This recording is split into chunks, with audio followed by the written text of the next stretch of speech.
Jadi ada joknya Gus Dur tuh, polisi jujur di Indonesia itu cuma 3 katanya.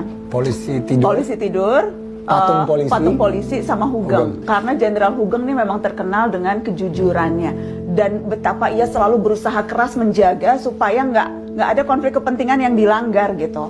Aku tuh waktu itu sempet mata najwa tuh, kita sempet bikin episode tentang Jenderal Hugeng dan berbincang sama Eyang Mary, istrinya Jenderal Hugeng, dan dia cerita pernah ada satu saat Eyang Mary ini bikin toko bunga floris untuk nambah-nambah biaya penghasilan. Waktu itu tuh Jenderal Hugeng belum jadi polisi sebetulnya, jabatannya masih Kepala Jabatan Imigrasi tahun 60-an. Begitu dia dapat jabatan itu, si Eyang Mary langsung disuruh tutup toko bunganya. Karena Jenderal Hugeng takut nanti orang akan sengaja datang beli toko bunganya untuk berusaha mendekati Jenderal Hugeng. Kebayang nggak? Dia bikin toko bunga di garasi, disuruh tutup karena nggak mau ada konflik kepentingan. Integritas itu. Dan ada banyak banget contoh-contoh betapa kesederhanaan dan menjaga banget ini duit negara, ini bukan duit gue, itu tuh dilakukan Jenderal Hugeng. Ada tuh satu lagi ceritanya Eyang Mary.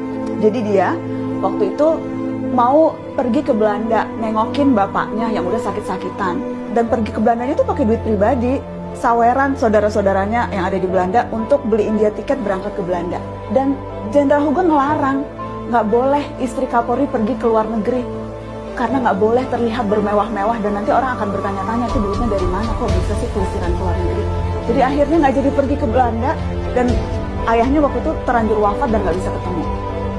Dan ada banyak banget contoh-contoh betapa sederhananya Jenderal Hugeng.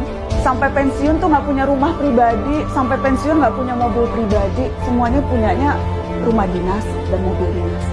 Dan itu tuh cerita-cerita yang menurutku harusnya jadi patokan polisi-polisi sekarang. Bukannya malah dengan gagah konvensi pers, nggak malu pakai pakai cincin miliaran, pakai baju harga jutaan, pakai jam harga ratusan juta. Malu nggak sih?